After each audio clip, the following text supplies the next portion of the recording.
E é isso que eu ia perguntar, talvez para entrar nesse caminho, né? Que se discute muito sobre tipos de governo, governos de direita, governos de esquerda.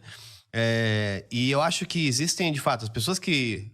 Grande parte das pessoas que estão na esquerda, elas acreditam que o que elas entendem como Estado é o melhor pro Brasil e pro mundo, né? Então... eu vou conseguir fazer coisas porque não tem como não dar calote e coisas do tipo, e isso gera, ao longo prazo, situações como da Argentina, que está com gasolina parada lá, não tem gasolina para abastecer os próprios carros.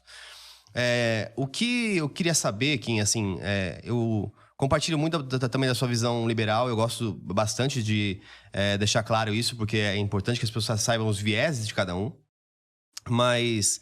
O que eu vejo que o Brasil está fazendo, e é isso que eu queria saber, qual que é aonde a gente não pode perder o gatilho final da virada de chave. Porque a esquerda trabalha muito através do aparelhamento, né? A gente acabou de ver, por exemplo, na Venezuela, que as primárias lá da oposição foram suspensas. Então, é um aparelhamento para você não deixar que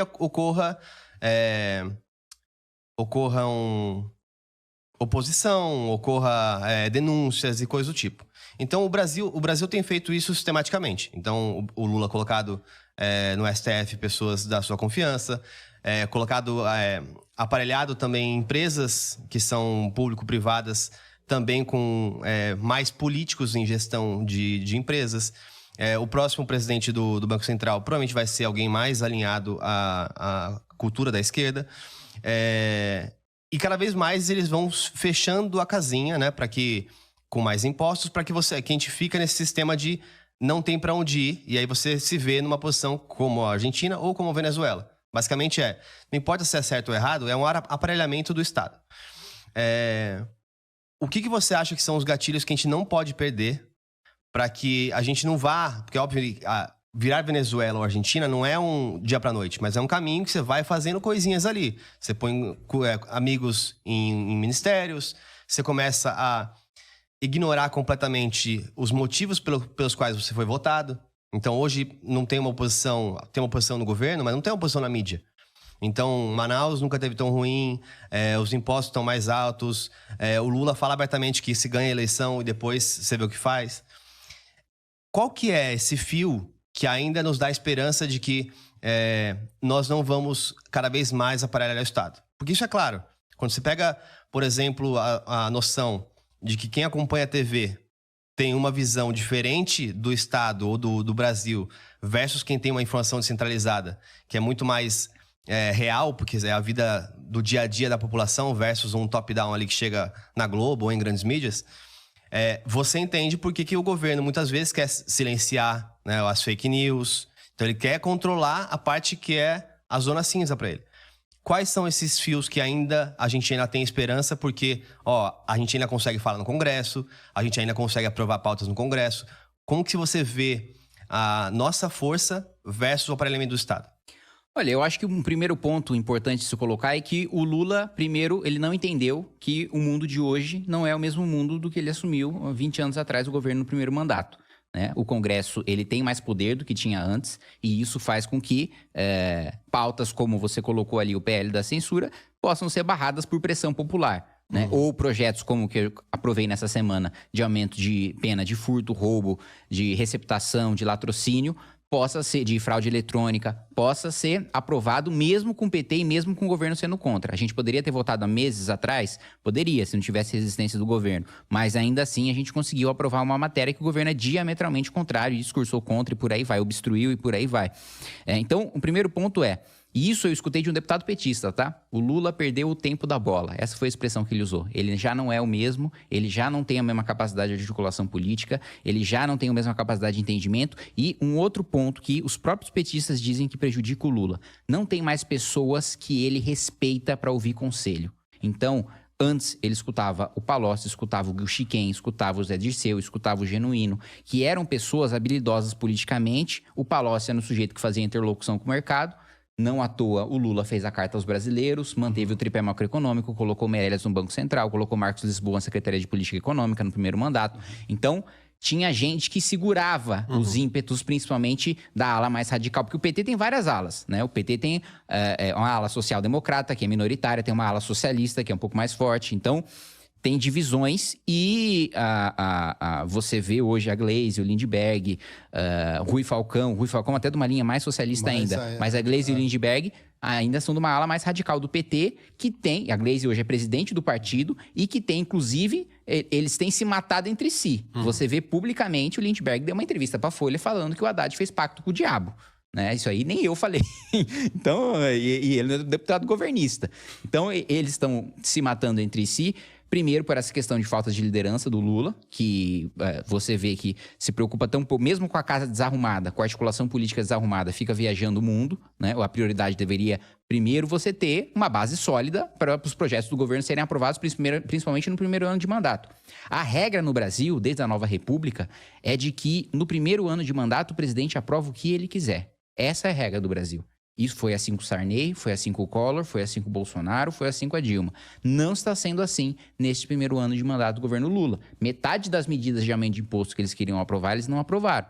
Então, isso dá esperança. O fato de que ele próprio está desgastado, ele próprio está cansado, ele próprio já não entende o mundo que a gente está, dá declarações desastrosas. O Brasil, quando o Lula assumiu o poder e o mundo estava num contexto geopolítico em que dava para você ser amigo de todo mundo. E era bom você ser amigo de todo mundo. E dava para você comercializar e dialogar com todo mundo. Hoje não. Hoje a gente está num mundo em guerra. Num mundo que você precisa ter um lado. Senão você vai receber sanção.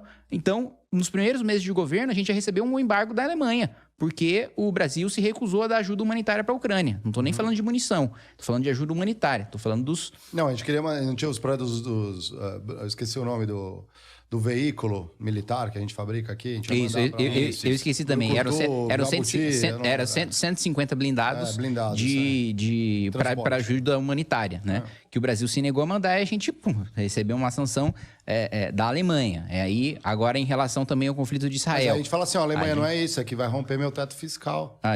Não, mas a gente tem pronto, né? A diferença é que não precisa produzir. Tá lá, a gente tá mantendo sem fazer nada.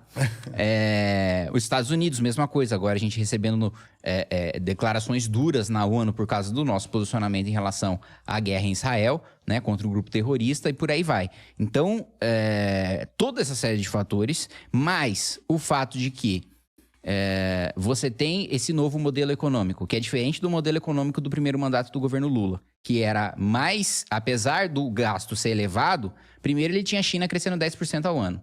E segundo, que ele manteve as bases fiscais do governo Fernando Henrique. Ele não manteve as bases fiscais do governo Temer, que foram mantidas em certa medida pelo governo Bolsonaro. Em certa medida, eu digo porque ele furou o teto 5 vezes e gastou 800 bi acima do teto. Então, também não é nenhum... não adotou nenhuma política liberal fiscalista também, como alguns gostam de dizer. A pandemia. Não, teve a pandemia, mas eu tô falando fora da pandemia. Não, exato, né? Eu tô falando eu tô falando na eleição, eu tô falando nos outros momentos que ele quis furar o teto. PEC Kamikaze, nos outros momentos que ele quis furar o teto. Na pandemia, evidentemente, que qualquer um iria aceitar a excepcionalidade de fazer o gasto, né? Então... Eu acredito que todo esse modelo... Agora ele está com um gasto em que não tem um cenário externo favorável e já teve aumento aí, sancionou o aumento para deputado, para o judiciário, para os funcionários públicos federais, que já são aqueles que mais recebem. Né? O funcionário público federal, ele recebe, em regra, o dobro daquilo que recebe o funcionário público municipal. Né? E que é o que está na ponta no atendimento no dia a dia do cidadão, né? O que para mim é absolutamente injusto. Por que o funcionário, só porque ele trabalha em Brasília, ele recebe mais do que o que trabalha numa cidade qualquer? Mesmo a cidade de São Paulo, que é mais rica do Brasil, você tem salários inferiores aos salários que você tem em Brasília. Por quê? Brasília, tudo bem. Eu sei que tem comerciante sério, eu sei que tem industrial, eu sei que tem prestador de serviço, mas não é disso que Brasília vive. Brasília vive do dinheiro dos outros estados, gente, com todo respeito, porque eu já fui achovalhado pelo Metrópolis, que é o jornal de lá, né? Falando quando eu falei, Brasília é uma ilha da fantasia. Foi nesse sentido que eu quis dizer, meu amigo. Um lugar em que você tem, no plano piloto, no centro da cidade, um IDH superior ao da Noruega, não é um lugar típico do Brasil, né? Convenhamos. Então, é isso que eu estou denunciando, né? E nesse sentido, voltando para a sua pergunta, eu acredito que em 2024, muito dificilmente, o Lula vence as eleições. Porque, primeiro que já nessa eleição, a maior parte do eleitorado não votou no Lula. A maior parte ou não votou, ou votou branco e nulo, ou votou no Bolsonaro. Você diz 24, 26 ou Não, 24 as bases de apoiando... 24? Os apoios de 24. 26, perdão. 26. Perdão, confundi. Achei que era as bases para 26, 26. Assim. Não, em 24 eu ainda acho que o PT pode ter um sucesso por causa do gasto, do que ele ainda tem para gastar pro ano que vem. Agora, não vai sobrar, não tem combustível até 2026 que segure esse nível de gasto público, principalmente de aumento de gasto público obrigatório que o governo está fazendo. Então, acho que até lá vai ter, inevitavelmente, pela análise, não é torcida, vai ter crise econômica pelo modelo que o governo desenhou, pelo excesso de gasto, pelo descumprimento da própria regra fiscal que o governo criou, que ele vai descumprir, o Lula já está dando todos os sinais de que vai descumprir. E aí eu acho que fica muito fácil para algum governador, e tem vários governadores de direita ou centro-direita, que ou vão terminar o mandato, ou podem mesmo no meio do mandato disputar, sair do cargo e disputar a eleição contra o Lula. Então eu acho que nesse cenário a gente tem sim, no campo da direita, liberal, conservador, esperança de, em 2026, o PT sair do poder. Agora, nunca dá para subestimar o adversário, ainda mais quando o adversário é o PT. O PT, no seu pior momento, que foi a eleição de 2018, quando estava destruído, elegeu a maior bancada da Câmara dos Deputados. Então, não é um adversário a ser subestimado. Eu digo que os ventos sopram nessa direção. Agora, se a gente vai saber velejar, é outra história.